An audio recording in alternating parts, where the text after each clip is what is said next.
What's up, everybody? This is the Booch, and welcome to episode 35 of the Boochcast reviews, Darkside of the Ring. And of course, ladies and gentlemen, I am joined once again by the one, the only, the broke soulless ginger, Mr. Zack Scott. What's up, dude and dudettes? Yes, it's me, the broke soulless ginger, Zack Scott. Junior speaking, I'm not that broke. If it is right, we're talking about Darkside of the Ring. Yeah, you got it right this time. Shut up. None other than Junkyard Dog.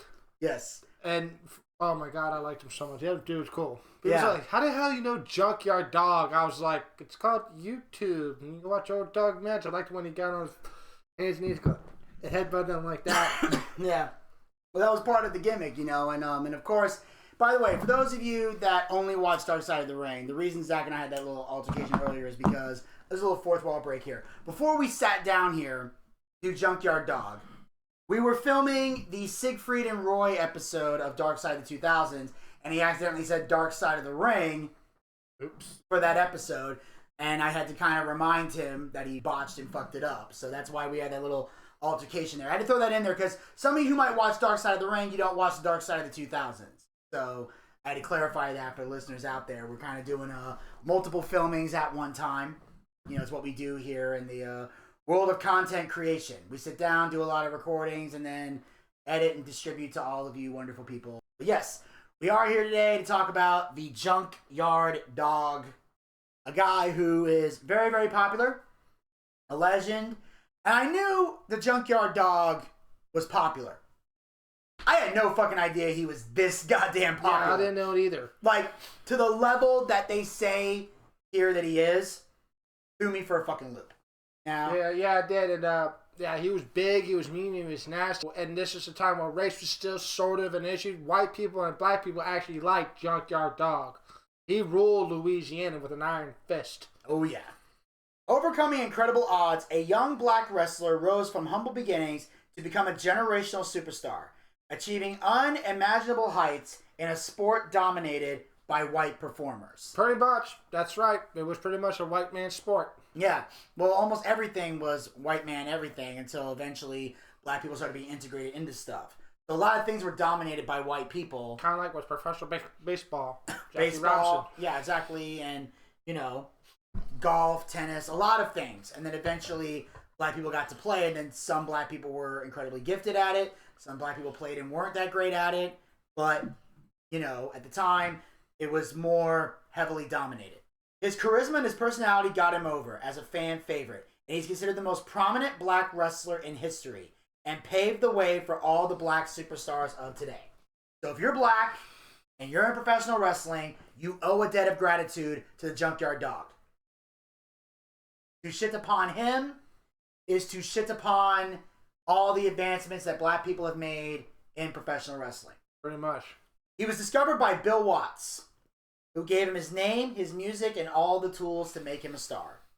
The unlikely friendship between promoter Cowboy Bill Watts and the Junkyard Dog was tested when the dog defects to WWE. Mm-hmm. More money, sorry. After Junkyard Dog's dreams of achieving superstar status in the big leagues fell short, he went there to be the big hero, and it didn't happen. Some say that Vince didn't use him the way Bill did. Others say Vince couldn't because he wasn't dependable. They didn't know if he was going to show up or not. Tony Atlas even said, "You can't do what the white man do and keep your job." This is a lesson that was taught to black wrestlers by Thunderbolt Patterson. That's true. And it's more a racism thing. Like, That is true. you know, back then, racism was still kind of big. And not just in wrestling, but in life. Pretty much. So if you were black, it wasn't enough for you to just be good. You had to be great. You had to play by a different set of rules. You know? Like, people talk all the time today about white privilege. Today, it's a crock of shit in 2023. But back then, it was a real thing. This is during a time when white privilege actually existed, and you could actually make a case for it in this time period. Yeah. Like I said, today, it's a crock of shit. Yes. But back then, it was a real thing. And Chris Rock even made this quote or joke one time. He said, a black man has to fly to get to something a white man can walk to. In this day and age, this was a real thing. So you were just as under a microscope as anybody, especially Junkyard Dog. When you're like the first prominent black anything, it's pressure. Because you're not just representing yourself. You're representing your whole race. And if you fuck up, it fucks up every other black person trying to come in. Because now they're thinking, well, if Junkyard Dog behaves this way, all black people must behave this way, so we're not going to book any more black people. And it sucks. It's not fair, but that's the way it was in this time period. Again, in this time period. This shit don't apply today. No, not even close. Yeah. Ernie Ladd said, when you're trying to become a star and on your way to stardom, you can figure out a lot of things to be successful as a wrestler. You have to put the time in. You have to become known by the fans. You have to be able to sell your product. You have to be able to have some dialogue. When Junkyard Dog came to Mid-South, he had dialogue. He had style. He had physical attributes. These things turn into box office. These things turn into money. Sylvester Ritter was probably the greatest star to come through the state of Louisiana they ever had in terms of wrestling. Those who don't know, Sylvester Ritter is his shoot name. Junkyard Dog's shoot name. Or as we say on the show, his Christian name. His Christian name. Is Sylvester Ritter. Yes. And he had all the attributes. Yeah. He could work. He had some wrestling skill. But he had the other things that make you box office. Mm-hmm. He looked like a wrestler. He walked like a wrestler. He talked like a wrestler. He had a gimmick that spoke to him. He was able to draw money and bring in a crowd. That's what got Junkyard Dog over. Because here's the thing about business in general that most people don't understand. For the most part, there are some people that don't believe in this, and they're called broke dumbasses. Mm-hmm. At the end of the day, businessmen are capitalists. True. The only color they see, green. They might have their opinions on black people. They might not think fondly of black people, but guess what? If people will pay money to see a black man wrestle, and that black man will fill some stadiums, guess what? That black man got a shot to be successful. Yes, they do. They will invest time in you if they see dollar signs in you. That's true. Money overrules anything, ladies and gentlemen. Yep. Overrules anything in the world of business. He'd go to the ring and he'd grab that top rope and lean back and shake his legs and his butt. And the crowd would go wild. They would chant, "Who dat? Who dat? Who dat? Who dat gonna beat that dog? Who dat? Who dat? Who dat gonna beat that dog? Who dat? Who dat?" Keep in mind, this was before this. I think this was before the Saints became a thing. Yeah. Because you know, the Saints, the New Orleans Saints, their catchphrase is, "Who dat? Who dat?" So, ain't that? I think, so now I understand where that came from. The question is, which came first, the Junkyard Dog or the New Orleans Dog Saints? became for the Pissant Saints. I'm just saying. So, who dat is a thing. So, but that's what they would chant. Think about it. This guy's walking to the ring during a time where racism is high. Mm-hmm. And guess what? It ain't just black people saying it. It's black, it's white, it's a mixed race of people. So even white people are watching Junkyard Dog walk to the ring going, "Who dat? Who dat? Who dat gonna beat that dog? Who dat? Who dat? Who dat gonna beat that dog?" Like, they would go crazy when this man walked to the ring. More than just a wrestler, Junkyard Dog is a hero to the working class. Yes. A beloved figure in the city of New Orleans who became a superstar to fans across the Southeast, transcending the sport to become an icon. Yeah. So that it got to a point where it didn't matter what color you were. If you were working class, because working class consists of all races. Mm-hmm. If you were working class, you were behind the Junkyard Dog. Yeah, that's true. You were. The Junkyard Dog owned Louisiana. And anybody that wrestled him was scared because they didn't know if they were going to make it to the locker room in one piece. That's true as well. Because this is back when fans believed in wrestling. We're going to get into more of that a little later on in this episode. But keep in mind, fans believed this shit. And it's not because the fans were stupid. It's because the wrestlers were so damn good, they made you believe. That's the key. They know in the back of their minds that wrestling's a work, but they believed. Because they made you believe. That's why I hate people when I watch wrestling today and I see stupid shit and I hear someone come to me and say, "You gotta suspend your disbelief." Fuck you. Fuck you. I'm not suspending my disbelief. Me neither. You want me to suspend my disbelief? You, as the wrestler, make me. be so damn good in the ring, I have no choice but to suspend my disbelief because I feel it. That's what you got to do. You feel it. The emotion. That's what sells the tickets and gets people to care. You got two guys in a ring. Why should I care that they're fighting? Why? Give me a reason to care. Junkyard Dog gave you a reason to care. Yes, he did. That was the secret. That's the problem with modern wrestling. They don't give you a reason to care. Nope. I just want to see two people go in the ring because, this guy flips really well, this guy flips really well. We're going to put them in the ring, and they're going to flip around each other. That it? Pretty much. Not interested. I'll change the channel. Yep. Thank you very much. The people usually had to carry the guys out that wrestled Dog because if you parked your car in the parking lot, they would destroy it. That's how they actually believed. Like, they were worried that fans were going to slash their tires, break their windows, or try to attack them as they're walking to the back. That's why the heels, they had to have security. Yeah, that's true. You know, a lot of times heels had security that would escort you to the back. Or that's why if you were a heel, you carried a weapon on you sometimes. You had a lead pipe or a fucking pistol or something. Yeah. Sometimes if you had a manager, the manager was packing to make sure no fuckers came near you. You had to protect yourself. Before becoming one of the most popular wrestlers the South had ever seen, the Junkyard Dog was a rookie named Big Daddy Ritter, searching for his big break in Calgary, Alberta, Canada. So his original name was Big Daddy Ritter. That's what he started off as before he became the Junkyard Dog. And he was wrestling in Alberta, Canada. So like Calgary Stampede, that territory. He had a lot of short-term deals. He wasn't on any most wanted lists because he was black. And the white performers had a written quota where if they already have a black baby face, they don't need a second one. It's like the people that say, I'm not racist, I have a black friend. You know, that kind of thing? Yeah. It's like, I have one black friend, I don't need two. I just pull out the one, and people think I'm racist. Which, if that's your reason for having the black friend, you're still racist. You're kind of racist here, guys. See, I have tons of black friends, but I don't pull them out because I don't want to appear racist. Yeah. I have them because they're my actual friends. Same here. I'm invited to the cookout. I'm good. You're good? Yes. Okay. Despite Ritter's charisma and size, only Bill Watts, the owner and promoter of Mid-South Wrestling, decided to take a chance on the young brawler. Was he that big in the wrestling world, Bill Watts? Yes. Back then, Bill Watts was a big deal. People have love-hate relationships with Bill Watts. Okay. Some people loved him because he had a great mind for the business. He was a promoter. Other people hated him because he was a hard ass and he had stupid policies. And some of his policies were outdated after a certain point. Kind of like Fisherman. Everybody has a love-hate relationship with him. Yes. Okay. Like Bill Watts, when he was running WCW at one point, people consider him one of the worst bosses they had.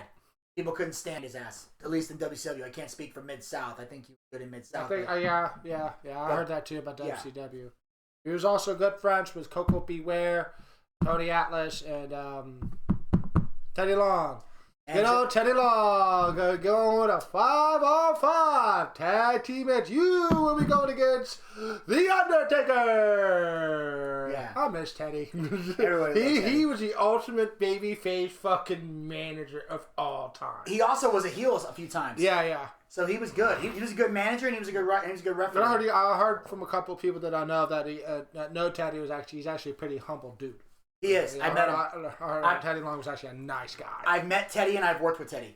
Is he cool? He's cool. He's cool. We worked on a show together one time where he was a guest general manager, and we had to make some last minute changes to the show. Yeah.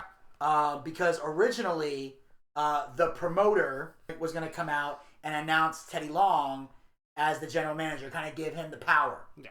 Like, hey, this is my promotion, but I give you the power to run things, even though technically there was a booking standard. Yeah. So he didn't have power. He had on camera power. Yeah. And he was going to do that. But we had so much drama going on backstage, which at this company happened a lot. And is this who I think you're talking about? It's exactly who you think I'm talking about. Voldemort? It's Voldemort. Voldemort. So what happened was I had to go tell Teddy what was going to happen. We were going to make a change. The ring announcer, I wasn't the ring announcer yet for this company. I was still just doing commentary, was going to instead introduce Teddy Long.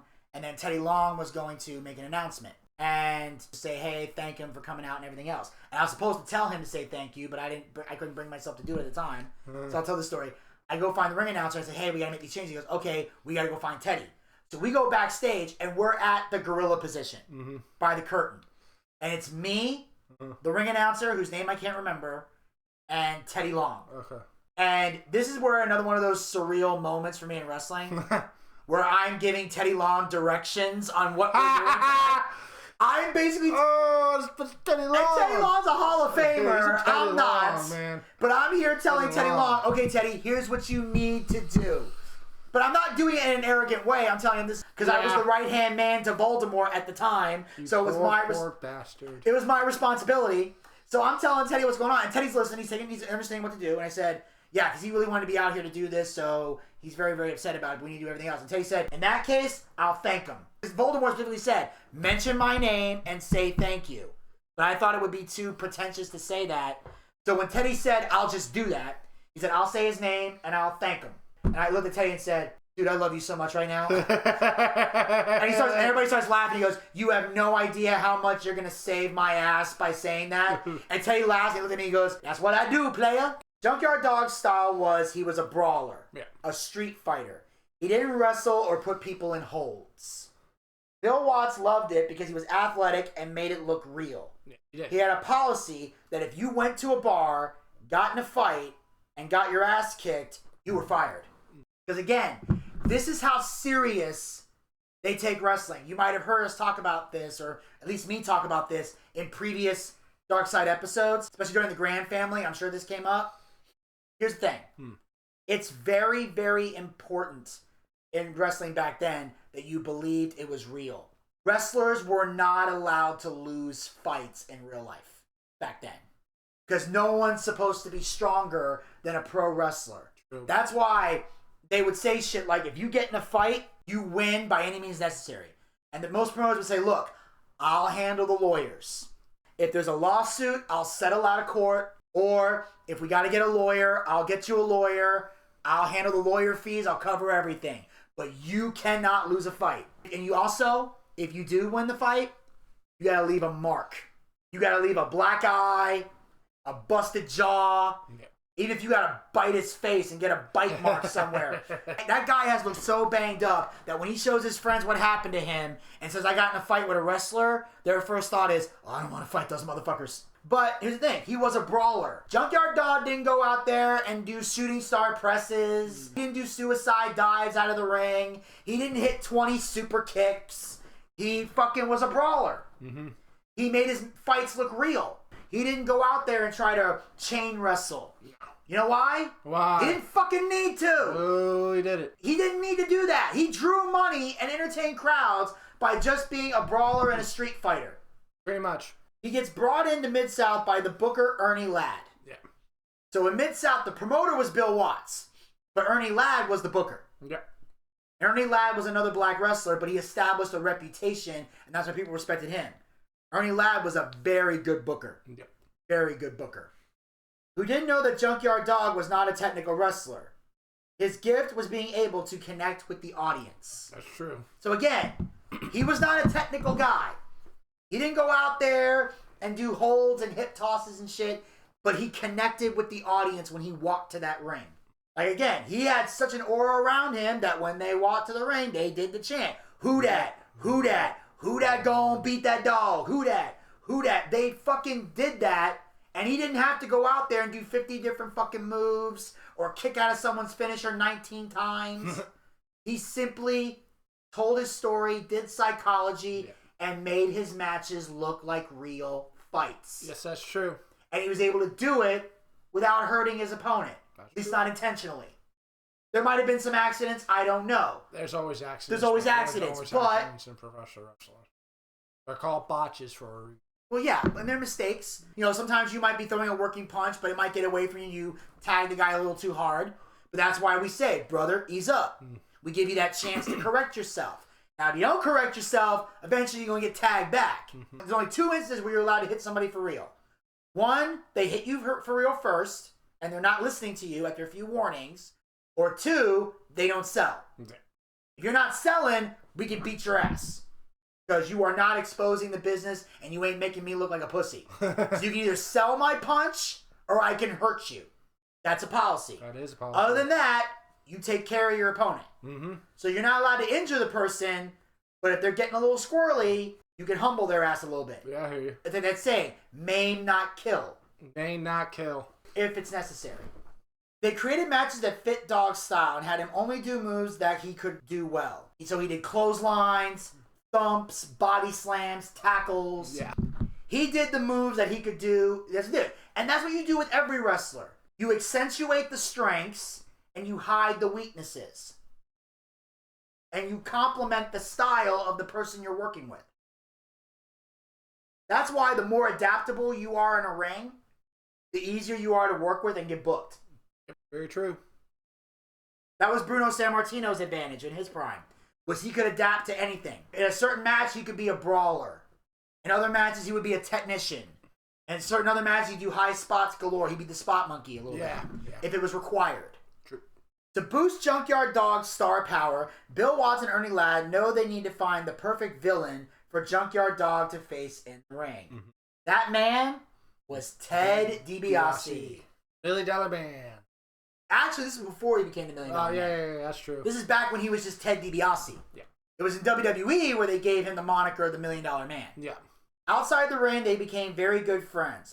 To the point where Junkyard Dog was the best man at his wedding. All right. Yeah, they even showed pictures of that as well. It was like maybe hate each other in the ring, but in real life they're good friends. Yeah, and some wrestlers have that chemistry. Yeah, they do. You just don't see it because back then, you didn't see the heels and the baby faces interact like you do today. No, you don't. They could only hang out in the locker room. Mm-hmm. And yeah, he was at the wedding, but the wedding's not open to the general public. A wedding is open to like family and friends. Yeah. So Junkyard Dog could be there for that. And yes, obviously he's in the wedding picture. But if there was social media back then, that picture would not have gone on Facebook or Twitter or Instagram. Nothing at all. Yeah, they're not going to walk around and go, hey, he's the best man at my wedding. It's like, no, that's a picture you would see if you went into his house. True. You know, then you might see it there. Ted emphasized the things Junkyard Dog did well and stayed away from the things that he didn't do well. Because again, that's how you tell a story in the ring. Junkyard Dog could always trust him to make him look good in the ring. And that's another key factor with wrestlers, is the trust factor. Yeah, that's true. There's a lot of times where certain wrestlers won't work with other people because they don't trust them. You know, can I trust this guy to make me look good? Can I trust this guy to keep me safe? Can I trust this guy to... If you have a bad reputation like that, no one's going to want to work with you no matter how popular you are. Because if I can't trust you in a ring, I don't want to work with you. That's a key thing. Very key. You have to trust the other person. There is a trust factor involved. And you never, ever, ever abuse that trust. Ever. And that's why Junkyard Dog loved working with Ted DiBiase. Because he was safe. Yes. And you could trust him to not take liberties, to not do anything reckless. That's true as well. Those are key factors. His finisher was the thump. The thump. And they gave him Another One Bites the Dust as his entrance theme. Another one bites the dust. Bump, bump. Another one bites the dust. And another one gone. And another one gone. And another one bites the dust. Hey, I'm gonna get you too. Another one bites the dust. Down, down, down, down. Another one bites the dust. Bill Watts was the first promoter to feature a black guy as his top star. Mm-hmm. They treated each other like family. Bill mentored Dog, and if Dog had any issues, he would only tell Bill Watts. Never the boys. Mm. Not that he didn't like the boys, but he trusted Bill Watts more than anything. Which is understandable right there as well. Yeah, like he got along with the promoter, so why not tell the promoter there's an issue? There you go. And that's why people also knew, don't get on the Junkyard Dog's bad side. All he has to do is make one phone call to Bill Watts, and yo ass is out the territory. Out the door. Yes. People were shocked that Bill Watts was cool and friendly with a black person. Watts would answer by saying, my favorite color is green, as we mentioned before. There you go. Junkyard Dog's captivating presence draws capacity crowds night after night, inspiring his fans to stop at nothing to defend their hero. So the fans got his back. The downtown municipal auditorium was the Dog's house. The Dog's house, yeah. That's what they called it. And the Freebirds wanted to take it over. Yeah. They came out and said they had this hair removal cream, and they were going to use it on one of their opponents. Junkyard Dog comes out to make the save, and by accident, the cream gets in his eyes. Yeah, by accident. He sells it like crazy, and the Freebirds get nuclear heat with the fans. Yeah, they got a lot of heat. They're booing like crazy because now they just hurt the Junkyard Dog. Later on, Junkyard Dog did an interview where he said he was blinded by the Freebirds. And his daughter was about to be born. And he'll be able to hold her, but he'll never be able to see her. This started a rivalry that ended with a dog collar match between Junkyard Dog and Michael Hayes. Is Michael Hayes still alive? Yes. Okay. I don't know if he still works for WWE or not, but he was a backstage producer for years. Okay. He's also very old school, and you know the Freebirds are one of the greatest trio tag teams ever. Oh, fuck yeah, the Freebirds are one of the greatest tag teams of all time. That's why they have a thing called the Freebird rule, because they were the first ones to hold tag team gold and have all three of them defended at one time. That's why when you have everybody in a faction defending the tag belts, it's called the Freebird rule, because they implemented that policy. That hey, any two of us can defend these titles. It was a big deal. And the other thing is, when they said he'll never be able to see her, fans were crying. Yeah. They were like sending condolences. Upset. Yeah, they were legit concerned for Junkyard Dog. It's like, you son of a bitch, you blinded our hero. You hurt Junkyard Dog. He'll never be able to see again. And here's the thing. When Junkyard Dog would go out in public, he would have shit like sunglasses or shit on his eyes to show I'm blind. A walking stick to make sure he can see through it and everything. Not bump into shit, even though he can clearly see where the fuck he's going. Yeah. Somebody might walk him into a place or something. He sold it very well. Yes, but kayfabe, you did that. If you were blinded, you were blind in public. You couldn't be seen in public with clear eyesight because you would fuck up the whole story back then. True. So they had to live that gimmick. Or if you had a broken arm, you wore a cast everywhere you went. Now, when you got home, you could take the sumbitch off. Yep. But when you're out in public, that cast was there until you were medically cleared to get back in the ring. Very true.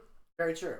As the highly anticipated dog collar match of Junkyard Dog against Freebird Michael Hayes approaches, so they're building up to this, Dog plays his part at ringside until one fateful night when the line between friction and reality really blurs. Yeah.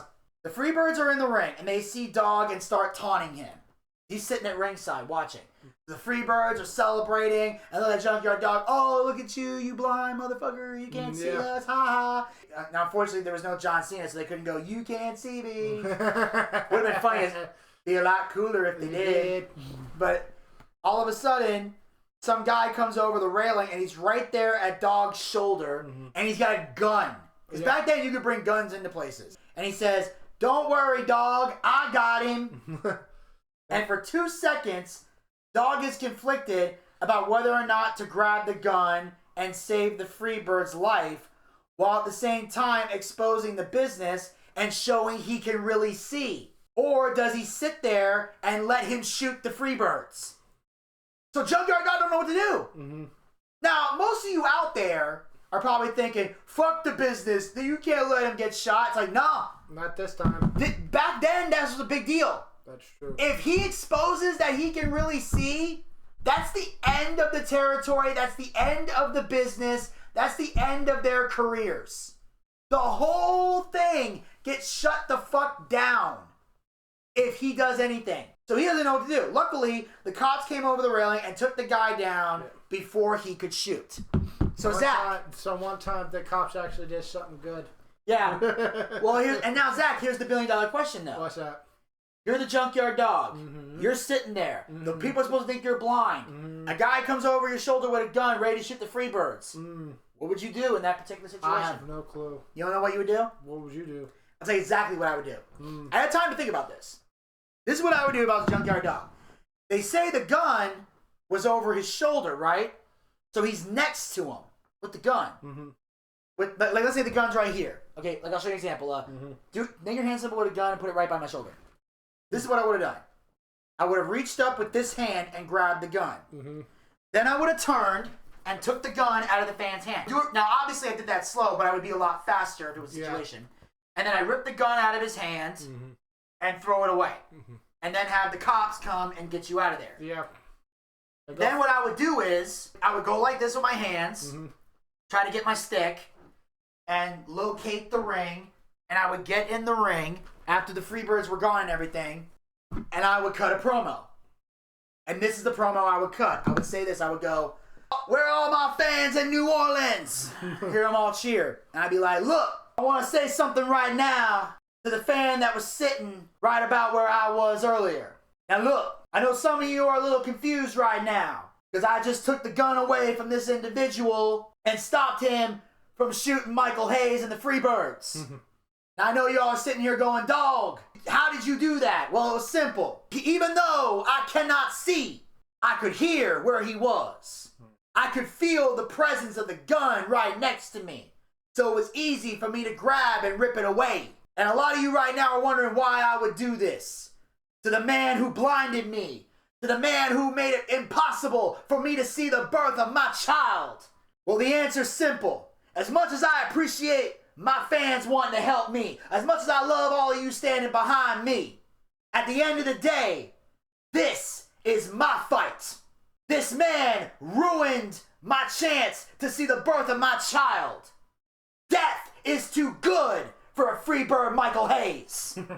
This man deserves to be tortured. This man deserves to be beaten to within an inch of his life. He deserves the right to me to drag him by his scrawny neck across this entire building, to drape him over this ring and hang him as I choke him to his last breath to pay for his crimes. He deserves to die, but not by a bullet. He deserves to die by my hands. Can't say that today.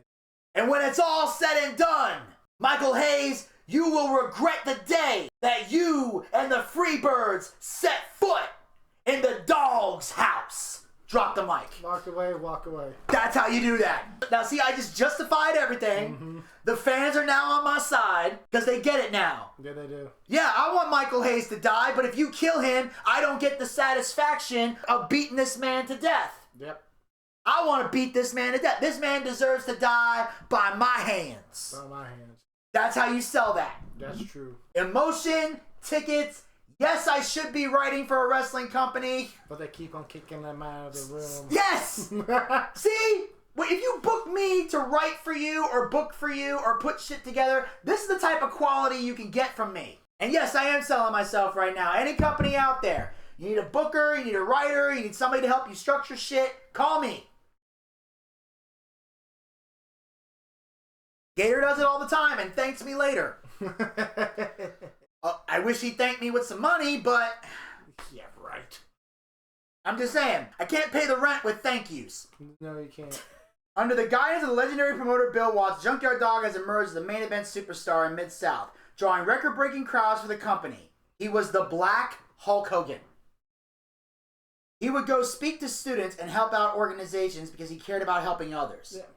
He also once gave his chain to a young kid at ringside. Yeah. Comes up, gives it the chain, his giant hand comes up and goes, "Have a good day, buddy," and walks away. Those wrestlers got big-ass hands. Andre the Giant was a prime example. I thought I had big-ass hands. Jesus Christ. He didn't have a hand, he had a fucking frying pan. Or a skillet. Yeah. Yeah, Big Show had a frying pan. Andre had a fucking skillet. Skillet. Yes. Long before the bright lights and roaring crowds, Sylvester Ritter, the man behind the Junkyard Dog, grew up in a small North Carolina town. He grew up without a dad. He and his sister were raised by his grandmother. They lived in a small town with a bucket to pee and an outhouse to shit. Old school. Oh, yeah. Glad I live in a house with plumbing. Imagine Aren't we all? Aren't we all? Imagine you have to take a shit in the middle of 20-degree weather. You have to go out to the White House. I mean, I did go to summer camp. That's close. Yeah, same here. But here's the thing about me. When I went to summer camp, I was there for a whole week. I did not shit the whole week I was there. I took one look at the latrine. I saw all those raggedy ass flies on that toilet seat. And I said, fuck that. I'll hold it in. Yeah. And I did for a week. When I finally got home and my parents picked me up, when I got home from camp, the first thing I did, I ran up the stairs. I went into the bathroom. I shut the door and locked it. And for the next hour and a half, I took out a week's worth of shit, literally, on that toilet. I did not get up for an hour and a half. What would your dad say? Do you remember what he said? What the hell's going on, son? He knocked on the door and he said, "What the hell's going on in there?" He goes, "I wasn't about to shit in that latrine." I didn't say shit because I was a kid, but I'll just say as a grown man, I was like, "I wasn't about to shit in that latrine." And he was like, I got you. We just want to make sure you're not dead in there. And then he walked away. I finished shitting and then finally flushed the toilet. Oof. It was, oh God. It was painful. I bet it was. That was painful. But I was not going to shit on that latrine. I pissed in the wood, but I did not go near that goddamn latrine. No. Yeah, I hear you on that. Fucking Jesus Christ. Gas station bathrooms are cleaner than that. You're not saying something. It is, yeah. He always stayed humble and was easy to talk to. Though fans didn't change the Junkyard Dog. Life on the road and the days and weeks away from home began to take their toll. He had a daughter named LaToya.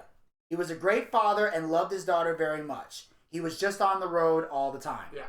So, he wasn't one of those dads that, you know, didn't care about his kids or anything like that. But, like most wrestlers, he was on the road. Yeah, he was on the road all the damn time. A lot of wrestlers are. I mean, today it's not as crazy. No, it's not. Mostly because they don't do as many house shows or live events as they used to. Mm-hmm.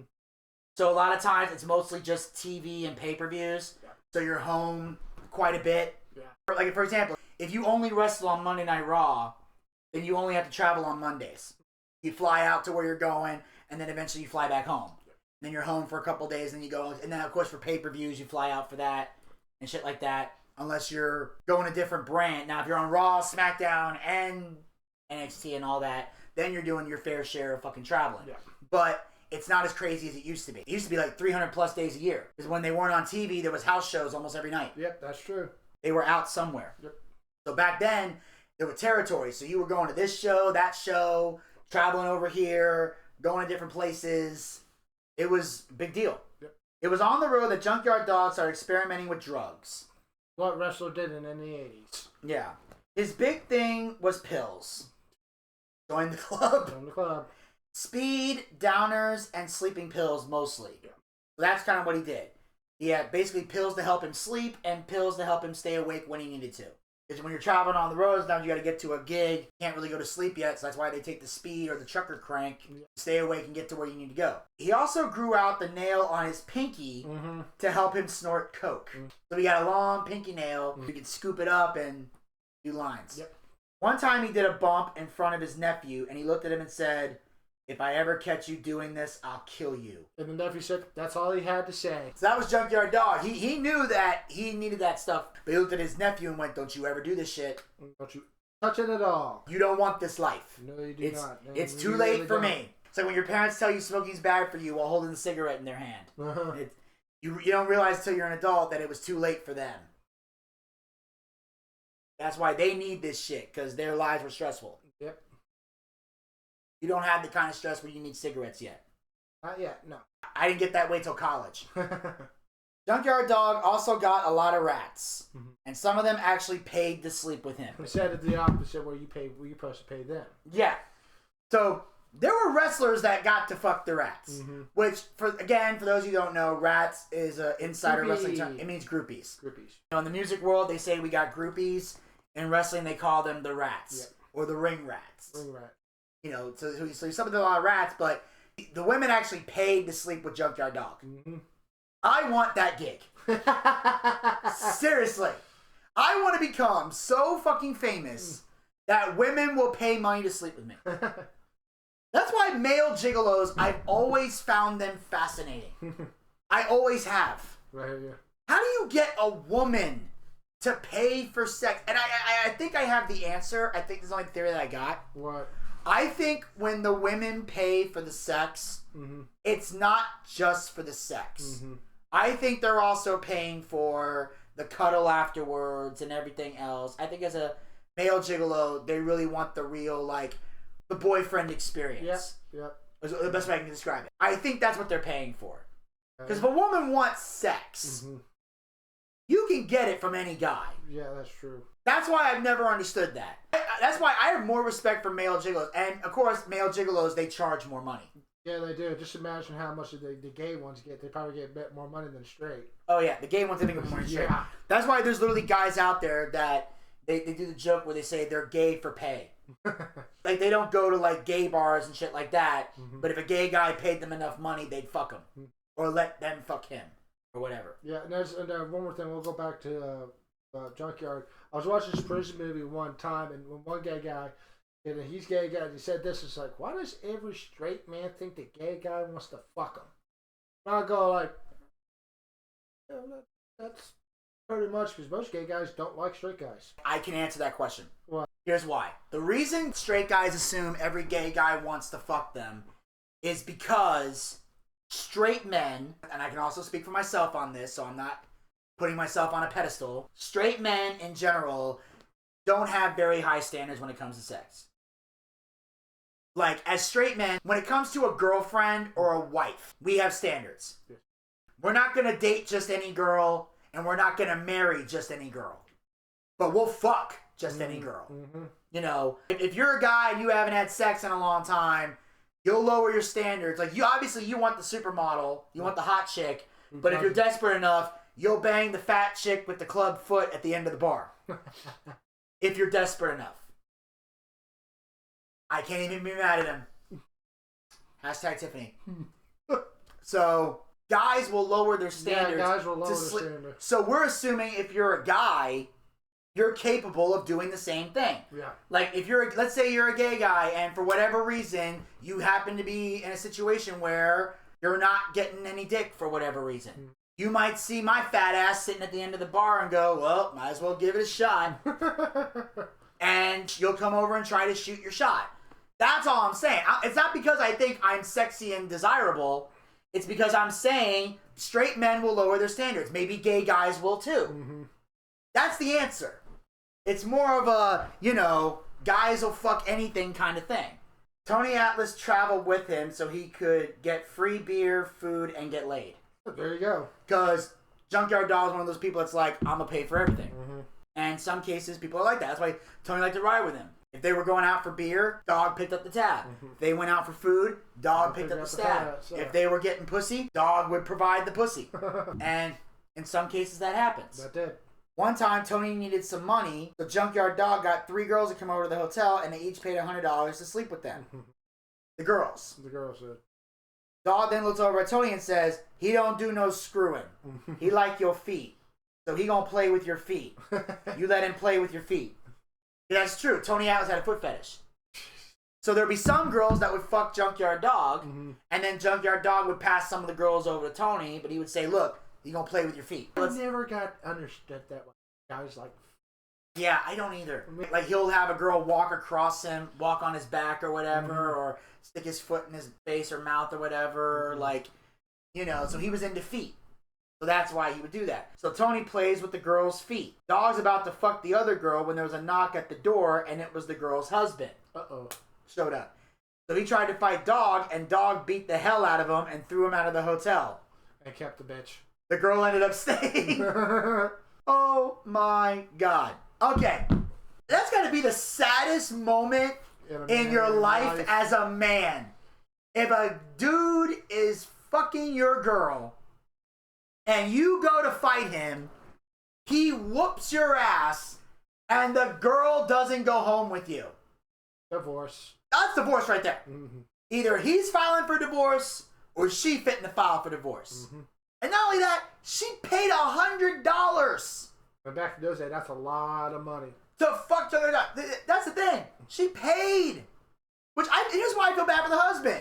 The husband never got $100, I'll bet. But he had to. Dog. But I bet he spent $100 on food and drinks and movie tickets and fucking jewelry to get this girl and the fucking wedding ring to marry this fucking bitch. Pretty much. And she'll just hand $100 to Junkyard Dog and give him all the things he had to bust his ass to get? Pretty much. Yeah. That's fucking shit. Oh, man. Benny, is that bad? No, it is sad. Junkyard Dog averaged $2,000 to $3,000 a week in Mid-South. That's a lot of money. Back then, yeah. That's a lot of money. Bill even got him a car.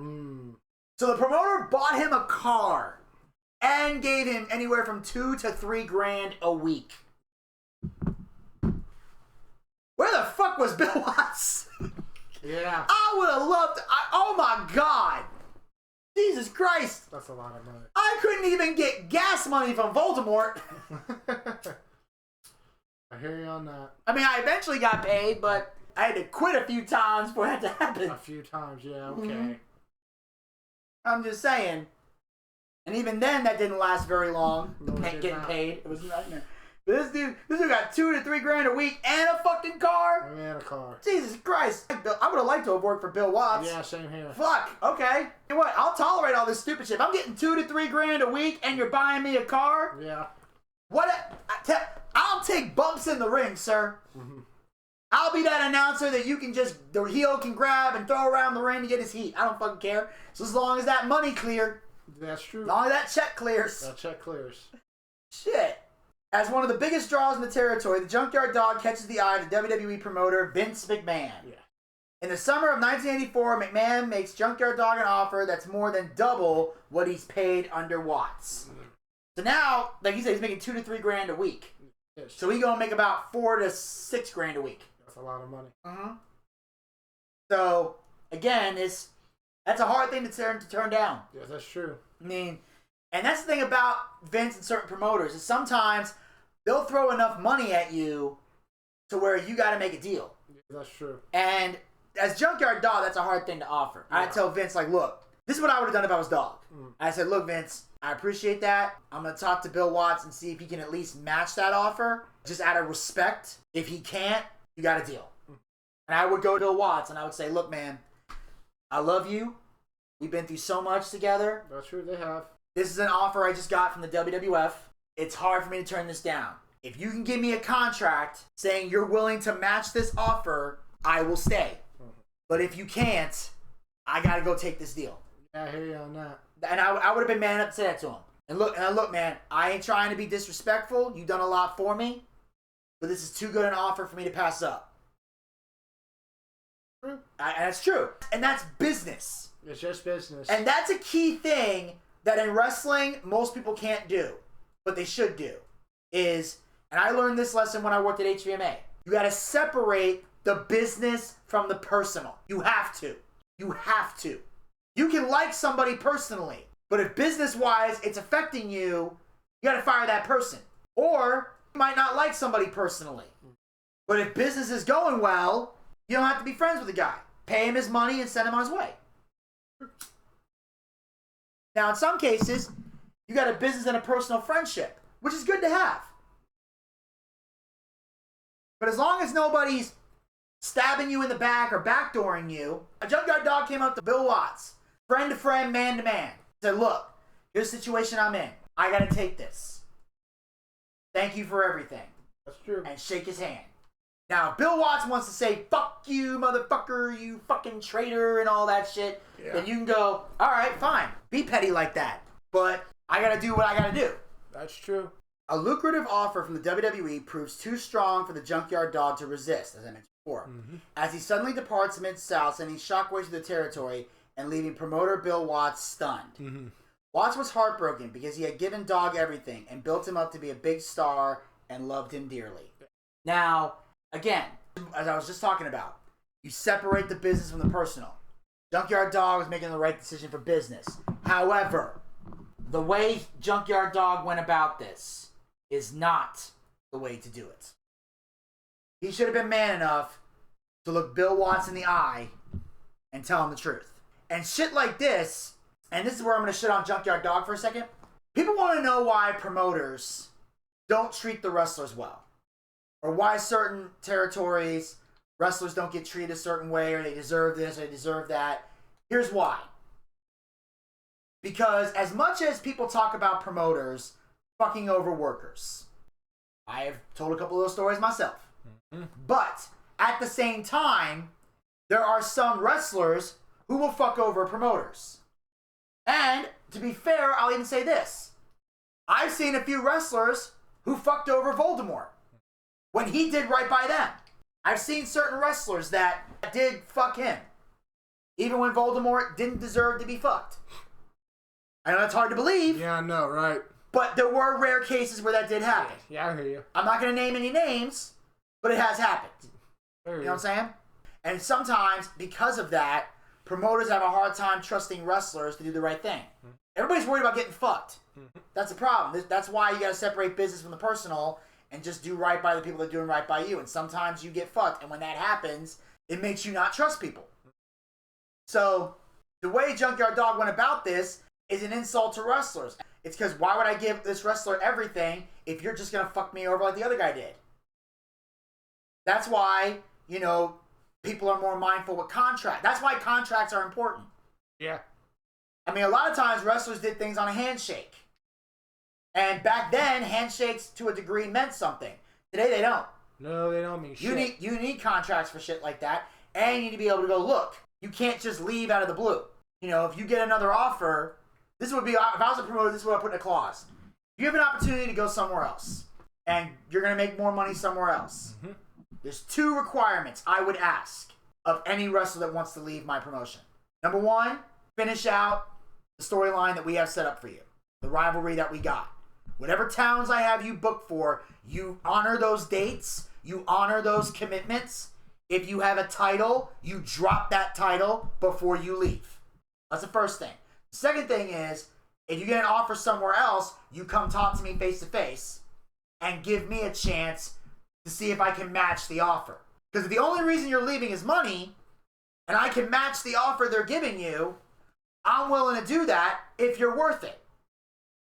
Now, if I can't match the offer, and you decide you want to leave, okay.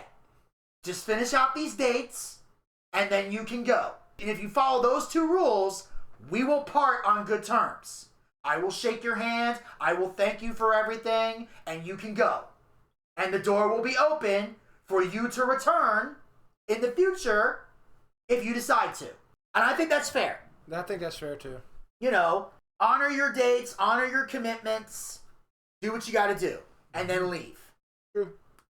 But the way Junkyard Dog went about this was fucked up. Yeah. But in the aftermath of his departure, rumors circulate that his sudden exit from the company is motivated by factors beyond money. So now here's where we're thinking Junkyard Dog might have had a point here.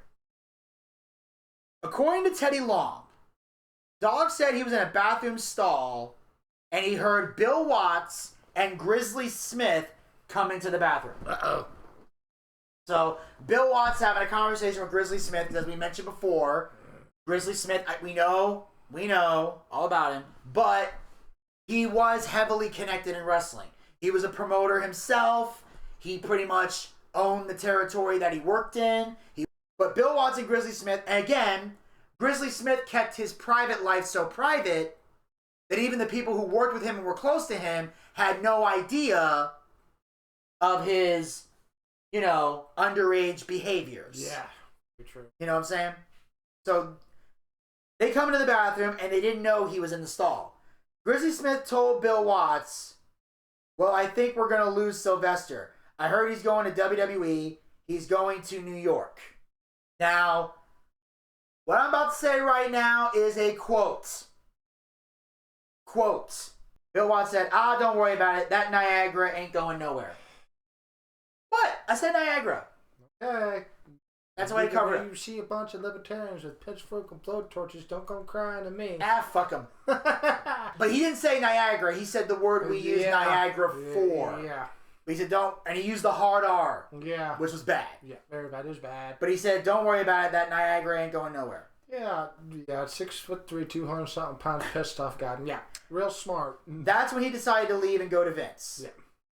So apparently, when he heard Bill Watts call him the N-word, that was enough to make him leave. Yeah, if I was Junkyard Dog, I'd be like, yeah, fuck you, bye. Yeah. So if that story is true, then I support Junkyard Dog leaving through the night. Yeah. But again, we don't know if this is true or not. Now, Darkside of the Ring did reach out to Bill Watts for comment. And he says the story is complete fiction.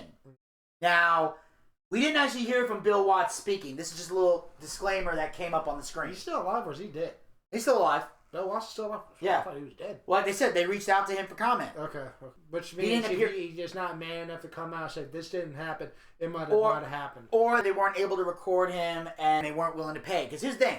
The people that are being interviewed on Darkside of the Ring, they got paid to be interviewed. Yeah, they did. There's money because it's a show. Like, the main center of attention gets paid money. The people who are interviewed are getting paid money. You know who's the guy who's the narrator? Do you know who that is? He does a pretty good job. The guy narrating Darkside of the Ring? Yeah. That's Jericho. Oh, I'm Darkside of the Thousands. Never mind. Oh, Darkside of 2000s is Mark McGrath, the same guy that did Darkside of the 90s. Okay. But for this, it's Chris Jericho. I think that's perfect, really, because he does a pretty good job as narrator. I always thought I could be. Yeah, Jericho's really good at it. Jericho's good. Yeah. Oh, yeah. So Bill Watts says this is complete fiction that did not happen. Yeah, we don't know. We weren't there. Yeah. We weren't even born yet, I don't even think. I don't know. No, I wasn't.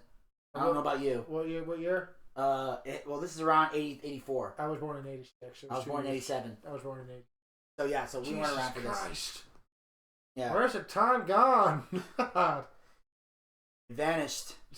But yeah, so if this is true, Junkyard Dog had every right to say fuck you and leave. Yeah. If it's not true, then Junkyard Dog was unprofessional.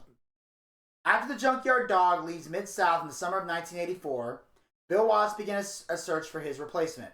No one can do it. Bill was so scared the territory would collapse, he kept bringing in black wrestlers to try to replace him, including George Wells, Brickhouse Brown, The Snowman, and Butch Reed. They were all talented, but couldn't replace Junkyard Dog. You know what? Jim Ross had a very, very good quote. It's like, you can't hire a cowboy just to replace John Wayne. Remember him saying that? I was like, and I paused it. I go like, holy shit, he's right. Yeah. You see any other cowboy being a better cowboy than John fucking Wayne? Clint Eastwood. Clint Eastwood, maybe. Maybe. Or Sam Elliott. Maybe. But anyway, they couldn't replace the Junkyard Dog. No, they tried and they failed. They tried and they epically fucking failed. The fans of WWE welcomed Junkyard Dog with open arms and thunderous applause. Yes. He was making 6 figures a quarter on his action figure. He made a lot of money off those action figures. Everybody was holding them up like this. And here's another cool thing. He was also featured in Hulk Hogan's Rockin' Wrestling cartoon and was voiced by the legendary James Avery, who we all know as Uncle Phil from the Fresh Prince of Bel-Air. Yeah, and also Shredder, too. He also had an album where he performed a song called Grab Them Cakes. And he was... Man could not fucking sing with to save his life. As the Junkyard Dog joins a WWE roster packed with some of the biggest names in wrestling, his magnetic presence can only carry him so far. That's true. Despite his best efforts, he fails to recapture the towering heights of his glory days in Mid-South. So in Mid-South, he was the big guy. In WWE, he wasn't able to get that. He just wasn't able to rise to that level. True. I mean, he was still over, but he wasn't like the main guy. No, he wasn't. Not even close, and it sucks because he deserved to be treated better in the WWE. Mitch Smith did treat him good, but WWE offered more money, but ended up treating him like crap, and he never became the top guy, which sucked. Yes. Having left the Mid-South territory behind for the promise of even greater fame, the Junkyard Dog fails to reach the same level of prominence in the WWE. They pushed black wrestlers, but didn't put them in the money spot. And that's why, for years, Vince McMahon had the reputation by most people saying, Vince McMahon's a racist. Oh, bite my Irish ass. Because there were no black WWE champions. And he never made a black man the world champion. So he's a racist. What about The Rock? He's only half black. That doesn't count. Wow, you're racist. You're racist. Because, I'm sorry, Obama can be half black and be the first black president, but The Rock can't be half black and be considered a black WWE champion? Yeah. I call bullshit. I call bullshit, too. Yeah. Because apparently black people have to see black wrestlers as world champions in order for people to think you're not racist. Let's see. You're hired, you're making money, you're on TV. Pretty much. Sounds like an unracist company to me. Pretty much, yeah, it is. There's no requirement that says Vince McMahon only has. This is what Vince McMahon's required to do if you're a wrestler. He's required to pay you to wrestle. No law says he has to make you the world champion. None. Now, if you're good enough to make the spot and you're over enough, then yes, he'll make you the world champion. But there's no requirement that says he has to. All Vince McMahon has to do is pay you what's promised to you in the contract that you signed. That's all Vince is required to do. Pretty much. Vince McMahon Sr. felt like you had to have a hero or villain from every nationality. Because 80% of the top wrestlers in the 80s were minorities. Pedro Morales, Bruno Sammartino, Rocky Johnson, the Wild Samoans, Mr. Fuji, Bob Backlund. So they had different people, different nationalities. Bob Backlund was only, generally speaking, only white person of that whole minority group. Yeah. I mean, Bruno Sammartino was more Italian than white. Yeah. So Italian was kind of in the middle there. Because back then, Italians weren't always considered white in that era. And I still can't believe Bob Backlund's still alive. Yeah. Was he straight edge? I don't know. I know that he had one of the top, longest title reigns ever. Because Bruno Sammartino was champion for 8 years. Bob Backlund was champion for 6 years. Hulk Hogan held it for 4. And Roman's had it for like 3. Yep. Vince McMahon Jr. went a different way with Hulk Hogan, Roddy Piper, Bret Hart, etc. Yeah. He used the black wrestlers to push the Caucasian wrestlers. It wasn't racism. It was a business decision. He wanted to get the white fans to come more. That's kind of what he wanted to do. And he felt like white people would only come if they saw the white guys winning a lot. Yeah. Back then... That makes sense. There's some truth to that back then. There's some truth to that right there. You know, you understand. Like, everything today that we accept was not acceptable in this time period. No, it wasn't. And you need to factor those things in. You can't look at the old era with new era eyes. It's like, and I can't believe I'm quoting this guy, but it's like Bill Maher once said, "You're not better. You just came later." That's the difference. People act like, oh, if I was around during that time, I wouldn't have had that mindset. Yeah, you would. Yes, you would. Because it was normal back then. Yes, it was. Dog was depressed about his push, so he turned to drugs. Yep. He started off with pot, and then went to cocaine. Yep. Which I hate hearing that, and here's why. As people who support the legalization of marijuana, one of the ongoing fights that people have with the marijuana debate is people say, you can't smoke pot. It's a gateway drug. You smoke pot, soon you'll be doing coke and ecstasy and meth and heroin and all that other shit. And you say, no, that's not true. And then this shit happens and you go, fuck, I've lost my argument. That's a yes, no, it can be, but experiencing what I experienced, I was like, nah, I ain't touching that shit. Well, yeah. Well, you touched it, but you didn't go back to it. Fuck no. Yeah. And if you need further proof that this is difficult, you can go from... There's another person that proved you can go from pot to cocaine. Who? A certain bro proved that shit. God, I fucking hate him. I know you did. You scumbag. He would smoke everywhere at any time and didn't care who was looking. That's a problem. That's a problem. Yeah, during that time, no, you can't do that. Tony traveled with Dog and was supposed to make sure he got to the building for TNT. Because back then, WWE had a little thing going on with TNT at the time. But Tony Atlas was basically put in charge of Junkyard Dog to make sure he got where he was going in one piece. And sometimes... when you got wrestlers that are drinking and on pills and drugs and stuff, they put somebody in charge of them. Yep. Because Triple H had to do that for Shawn Michaels back when he was on the shit. Yeah.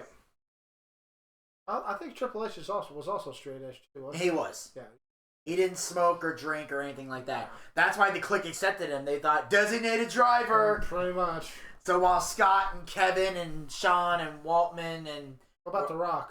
I don't know. Well, I know. Well, he's not straight edge. I don't think he did drugs. I don't think, but he definitely drinks a lot. Yeah. He's very heavy into tequila. The Rock gets drunk on tequila a lot. Sometimes he'll be hopped up on tequila and get drunk off his ass. He actually has his own tequila brand called Mana. Dog sent the driver to the ghetto so he could buy some dope, which that does happen sometimes with certain wrestlers. They'll make you take a detour to go buy them their drugs and shit. Like, I was warned of that when I first started working. Back when I was working for Voldemort, and I had to go pick up wrestlers to and from the building. He would always tell me, "Don't let them make you stop anywhere. Some of them will make you stop for drugs. Some of them will make you stop for this." The only thing a wrestler ever made me stop for was food. Who's that? Wes Briscoe asked me one time, but I told him no. Okay. And I said, look, man, I'd love to, but the boss man specifically told me to go straight to the building. So after we got to the building, he borrowed my car to go get something to eat, and I almost got heat for that. Someone else is going to take my car to go pick up Carlito. And thankfully, before Voldemort could cuss me back to the Stone Age, Wes Briscoe showed back up with my car. So thank God. And then I gave the keys to the other guy, and he took my car to go get Carlito. I got you. Because I had to stay at the building. And he asked me, I'm like, can I trust this dude with my car? I basically looked at this. I looked at Voldemort and said, that motherfucker better come back with my car. Because I was iffy with that shit. I know you would be. But luckily he came back with Carlito and everything else. There you go. And one time, Heidi Katrina, who I became very good friends with, she wanted to stop and get something to eat, and I finally had to say yes. And we went to a Chick-fil-A, and this is embarrassing. Uh-oh. I waited outside for her to go get her Chick-fil-A, right? Mm-hmm. But there's no places to park. So what I thought, okay, you know what I'll do? I'll just drive a couple laps around the restaurant, or in the parking lot, right? Mm-hmm. What I didn't realize when I got to the back of the restaurant, there was a one-way street going in and going out. So I couldn't back up because there were cars behind me. So I had to go out, drive all the way back around and get to the front of the building. Heidi comes out. She thought I left her in the Chick-fil-A. So she's calling me going, where the fuck are you? I'm like, I had to do something. I'll be right there. So I turn around, come back, pick her up, and we drive back out. So that was embarrassing. So those were my two awkward moments. The only time I ever had to stop anywhere was to go get food. No one ever asked me to get them drugs or any shit like that. Yeah. Thank God. Yeah. Because I definitely wouldn't have stopped for that. No, I wouldn't either. They even said, they ask you to stop for drugs, you better call me first. Hear you on that. And I was like, yes, sir. So the driver doesn't know what's going on. Dog then asks the driver, is it okay if I smoke? And he thought he meant cigarettes. So he's like, yeah, man, go ahead, light up, it's cool. You know. And Dog starts smoking crack in the limo. And the driver is freaking out and doesn't know what to do. Because dope means crack. Another thing I learned the hard way, ladies and gentlemen. Long time ago, I hooked up with this girl. Right? Let me tell this story. I hooked up with this chick. I know exactly where this is going. Zach's heard this story before. So, at one point, this girl wanted me to drive somewhere. She said she wanted to get some dope. And like a dope, I thought dope meant pot. And the reason was because when I was a child, they put pot in the same category as any other drug. Back then, if you were smoking pot, you might as well have been doing coke. You might as well have been doing meth. You might as well have been doing crack. As far as they were concerned, they were all the same kind of drugs. Now that we're older, we know the difference between pot and the hardcore shit. We don't group them together no more. Because we're older and we're wiser. I'm thinking she wants pot. Well, I've smoked pot before. So I'm like, cool, let's go get some pot. I'm down. So I go drive to where she wants me to go. And we pull up to this house that now looking back on it looked blatantly obvious like a crack house. But I don't know no better. I'm a little too ignorant. So I'm waiting outside. She goes in. Now, she didn't ask me for money to buy this shit, thank God. So she goes in, waits a little bit, comes back out. We go drive somewhere. And she pulls out this silver tube. And I'm like, that's a weird looking thing to put pot in. Again, I don't know shit. So she puts this in and she takes a big hit. She then passes it to me. I take one hit and I realize very quickly, this is not pot. And I start coughing. I look at her and I go, what the hell is this? And she goes, crack. I'm like, what the fuck? What the hell are you doing with this? And calmly, this bitch says to me, you don't smoke crack? I'm the nutcase. It would be like, that's like someone saying, you don't wash your hands? Like that delivery. She's like, you don't smoke crack? Fuck no, I don't smoke crack. Oh, of course not. Why are you smoking crack? Like she's like, it's good. I'm like, get the fuck, get the fuck out of my car. I kicked this bitch out of my car so goddamn fast. And then I went to like a late night car wash. I start vacuuming the shit out of my fucking car. I am terrified. So I haven't smoked crack, but I tried it once. Never trying that shit again. I could imagine. It's like, you're not going to believe what happened. He told me what happened. You know what I would have done? I would have laughed my ass off. I was like, this is what you get for being a fucking idiot. So they end up getting to the building late, and Tony missed his match. If I was Tony Atlas, I would have fucking beat the shit out of Junkyard Dog. I'd have killed him. No, not kill him, just beat the shit out of him. Metaphorically, not literally. Here's $2,000 to the limo guy. I am so sorry you had to go through that. I'm sorry, man. I did not expect him to do that. Figured, Bill Watts taught him better than that. Does it mean that Tony Atlas had a really bad lisp? Son, he got a really bad lisp. I hung around Tony Atlas long enough to where I could talk like this. You ever met Tony Atlas? Yes. How big is he? That's a big motherfucker. He's cool? Cool. Very solid, cool guy. One time, I was with Tony Atlas. It was after a show in Greenville, South Carolina. In a car, it was me. I'm driving. In the front seat was Kevin Sullivan, and in the back seat was Mr. USA, Tony Atlas. The last time I had seen Tony, we were working a show in Bondsville. It's actually that poster over there that I don't normally show people, because that show was one of the worst shows I ever been a part of. For no fault of Tony, by the way. And Tony, when he did that match, he teamed up with Wildfire Tommy Rich, because they used to be a tag team in the Georgia territory. And when Tony Atlas came out, he came out to the ring in a Superman costume. Like the Man of Steel. And I had no idea why. So when we were sitting in the car, Tony brought up the Bondsville show. I turned back over to him and I said, "Hey, Tony, just out of curiosity, why were you dressed up like Superman in the ring?" He said, "Oh, that's because back in the day, they used to call me Black Superman. Because of my physique. They nicknamed me Black Superman. So I did that as a little bit of a fun tribute for the kiddies out there." By the late 1980s, the Junkyard Dog is consumed by a devastating drug addiction, and its consequences are felt far beyond the squared circle. He became miserable and didn't care about anything anymore. He was even smoking crack in the locker room in front of everybody. That's when you know you don't give a shit anymore. Now, back then, the boys didn't stooge. No, they didn't. They would just sit there and go, "I can't believe he's fucking doing this." Today, good luck bringing that into a locker room. Yeah, you don't. You would be fired so goddamn fast. Always sober. Then you leave the ring sober. After that, we don't give a fuck what you do. Well, that's to a certain extent. He eventually was let go from the WWE for no-showing events. Jeez, I wonder why. No call, no show. But think about it. That's what it took to fire him. They didn't fire him because he was on drugs. They didn't fire him because he smoked crack in the locker room. As long as he went out to the ring and did his job, back then they didn't care as much. Yeah, that's true. But you start no-showing, you're done. You're done. Back then, that was the unforgivable sin. Because when you no-show, you don't just fuck over the company. You fuck over the fans. Yes, and that's why they took that so seriously. No-showing got you fired. Got you let the fuck go. Fired from the WWE and struggling to make ends meet, Junkyard Dog turns to the independent circuit, performing in small high school gyms for diminishing crowds. After hitting rock bottom, Junkyard Dog's fortunes change with an offer to join World Championship Wrestling, where his old friend and mentor, Bill Watts, is now in charge. So he has to go back to the indies. And that's what a lot of wrestlers do when they leave WWE. A lot of times you're on the independent circuit, which is high school gyms and rec centers and flea markets sometimes. Parking lots, stuff like that. Drive-in movie theaters. Like wherever there's wrestling being held. And they rent out certain buildings and things like that. Now, in some cases, it's viewed as bad, but in some cases, it's okay because you're still. I look at it like this: if you're still making a living in the wrestling business and you don't have to go out and get a real job, I don't begrudge you for working the indies. He's trying, and I want to do it eventually, but it's really harder than it looks. Yeah, but the thing is that the indies aren't necessarily bad. No, it's not. It's only depends bad. on what company you work for. Yes, depends on what company you work for, and also it depends on, where you're at in your career.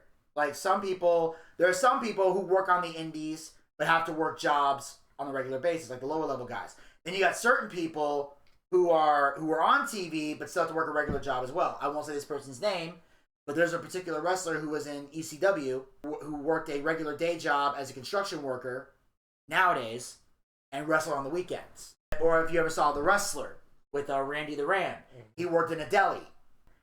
He's, like I said, he's able to make a living still in wrestling. So I applaud him for that. Yeah.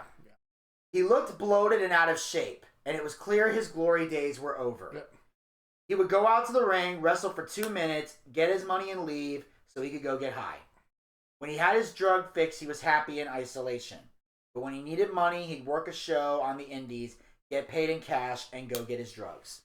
That's basically his life. Yep. Now, that's the problem. Was he looked bloated and out of shape. That's when it looks sad. Yeah, it does. Yeah. That's the only time I would ever feel bad for a wrestler working the indies is that if you're just bloated and out of shape and it's blatantly obvious you're not the same guy you used to be and you're in the ring half-assing it, that's when it's sad. Yeah. But if you can still work, if you can still go and you do the indies, then it's okay. Yeah.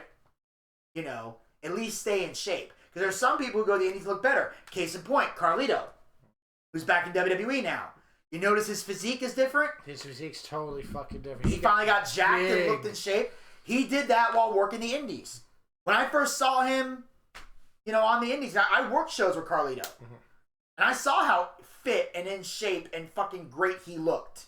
I was amazed. I'm like, that's really Carlito? Holy shit. Yeah, I was like, that's not Carlito. I was like, oh my God, that's Carlito. Yeah, he got so much better shape. So some wrestlers leave, get in better shape, and come back. Drew McIntyre was the same way. He got in better shape when he came back. And then, of course, he would get paid in cash. Every wrestler took cash. Very seldom do wrestlers take checks. Mostly because those checks don't clear. They don't clear. In some cases. Now, there's some checks that clear. Yes, there's some that don't. But wrestlers are very rarely okay with accepting a check. They want their money in cash. Or nowadays, they might do Venmo and Cash App and PayPal. Although they try to avoid PayPal because PayPal's complicated. Most of the time, they take PayPal. The only time I would accept PayPal as a payment is if someone was paying me from another country. Like if I was working a show in the UK and they wanted to pay me via PayPal, I would accept that because Venmo and Cash App are annoying with overseas purchases. But PayPal works for overseas purposes. So I would do it for that.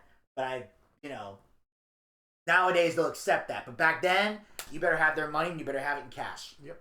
And then he would use that cash to go somewhere and go get drugs. True. In just over a decade, Junkyard Dog goes from headlining the Superdome to working a part-time job at a local Walmart. Mm-hmm. So he does end up having to get a regular job. Mm-hmm. And retail of all places. And at Walmart of all places. I was speechless. I knew he wasn't a part-time dishwasher. I would have laughed. But yes, he ends up working at a local Walmart and getting a part-time job there. So, like I said, he has to use the Walmart to supplement his income. Again, I've worked in retail, so I can't begrudge that. Although, if God forbid I ever had to go back, Walmart was on the list of retail stores I would apply to. Have fun. I'm just saying, because it's a place I never worked at. So I would try to get familiar with the environment. Like Home Depot and Lowe's, I would never go back to. Of course not. And I don't think I would be welcomed. No, you probably wouldn't. But like I said, Walmart might be one that I would apply to if necessary. If I ever did go back to retail, which I'm trying my best to avoid that. You are. And so far, I've been able to do that successfully for 3 years. Yes, you have. He was used to being treated like a god. Then when it was over, he got treated like shit. He didn't save his money. He was making $8,000 to $10,000 a week. And like most wrestlers, he thought that would never end. And that's the problem. Yep. In fact, Steve Austin used to say this a lot. If you listen to Steve Austin's show, he has this talk a lot with wrestlers that he was taught a long time ago in the business. It's not what you make, what you save. Because everyone thinks the money's going to last forever. That you're always going to make money. You're always going to be on top. And that's why most wrestlers who get let go from WWE or have to retire, the reason they get so miserable, the reason they get so depressed is because when you're used to being treated like a god, like a rock star, and people are worshiping you and love you and paying money to sleep with you, and all of a sudden, it's all over, it's tough. It's tough to walk away from that. It's tough to act like a normal person when you spent your whole life with fans worshiping the ground you walk on. I mean, that auditorium was the dog's house. And now he doesn't have that anymore. Nope. And that's why he's depressed and he's using the drugs to cope. Ted DiBiase gets a phone call from Junkyard Dog. He said, when you do your speeches, tell them not to do what I did. And Teddy kept his word. He went to his daughter's graduation, but missed it because he got there late. He held his nephew's son, and it was the last photo taken of him. Yeah. As he's leaving, his nephew meets him at the gas station and notices puke on the driver's side door. He doesn't think nothing else about it and doesn't realize that the last conversation they would ever have. Because Ted DiBiase, he went through his phase with drugs, alcohol, and infidelity and all that other shit that wrestlers go through. But eventually, Ted DiBiase became a born-again Christian and a pastor. So when he would do his sermons or give lectures and speeches, which a lot of people do today, Mark Maron does a lot of those as well. On June 1st, 1998, after leaving a celebration of his daughter's high school graduation, the Junkyard Dog sets out on the long and faithful journey home. Along the way, he falls asleep at the wheel, and the car veers off the road and flips several times. He suffered head trauma from the accident, and it killed him.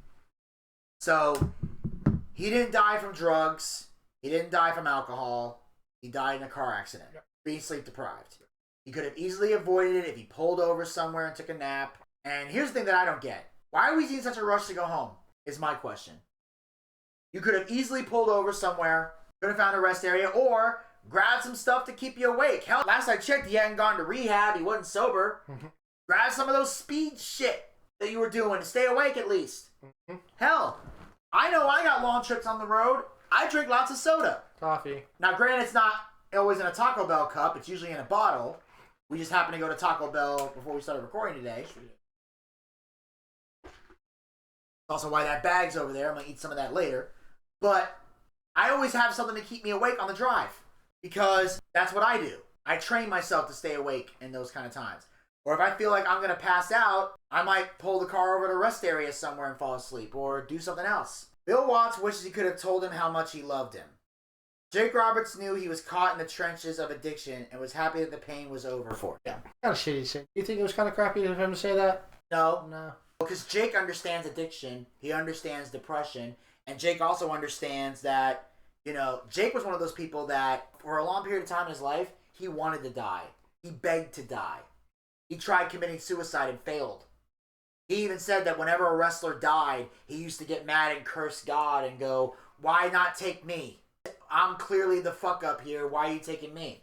Now he understands that because God had a plan for him. He eventually got clean and sober and everything else and turned his life around. But no, because sometimes when people are in pain and that person dies, is where the world can't hurt him anymore. That's why they always say, rest in peace. Because you're finally at peace because you're dead. You don't have to deal with the drama of your life. You're not dealing with any problems. That's why when people are sick and dealing with chronic pain and they finally die, they're happy they no longer feel pain, but they're sad that they're gone. But at least, hey, you're not hurting anymore. That is true. His daughter died later of a ruptured exploding heart valve. So if I was going to say this about Junkyard Dog, at least he wasn't alive to witness that. True, I have to agree. Because that probably would have put him deeper into his addiction. Yeah, that's true as well. Dog's sister wasn't available to be interviewed because it's too painful for her to talk about it.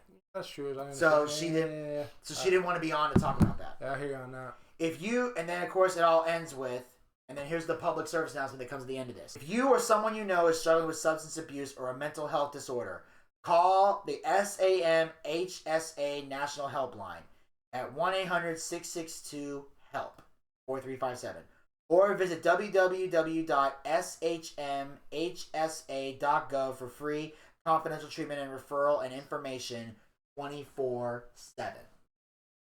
So, that, ladies and gentlemen, was Junkyard Dog. Basically a story from rags to riches to rags. Yes. But again, it was fascinating to hear Junkyard Dog's story. And to find out he was a much bigger star than we knew. Yeah. Because again, if you only know him from WWE, you don't know how big of a star these people really are until you see the stuff they did outside of WWE before they got there. Now, WWE might not necessarily push them the way we felt they should have been pushed, and how sometimes there's a reason why. And sometimes it's a good reason, sometimes it's a bad reason. But I was glad to know that Junkyard Dog actually had a kick-ass legacy. Yeah, he did. And and going forward, when we do classic pay-per-view reviews, if I see matches involving the Junkyard Dog, it's going to make me look at him in a whole new way than I would have before. I'm still going to critique the matches the way I normally do. Of course you are. Because I'm an analyst. But I can appreciate it more now that I know his story. And that, ladies and gentlemen, will conclude this episode of Boochcast Reviews Darkside of the Ring. Zach, as always, thank you so much for taking time out of your busy schedule to join us. And tune in next week. I'll be riding solo for this one, but we got a heck of a one to talk about here. This one is another story with a shocking ending and a lot of craziness. It is called The Tragic Fall of Adrian Adonis.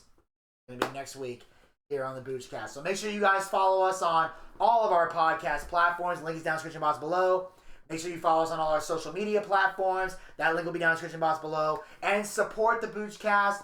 Donate to keep the podcast thriving and going and get us paid and all that by going to podcasters.spotify.com/pod/show/the Boochcast/support. That link will be down in the description box below. And of course, as always, hit the subscribe button and ring that bell to be notified so you never miss another episode of Boochcast Reviews Darkside of the Ring, as well as other additional Boochcast YouTube content. We'll talk to you guys next time. Until then, pizza, baby!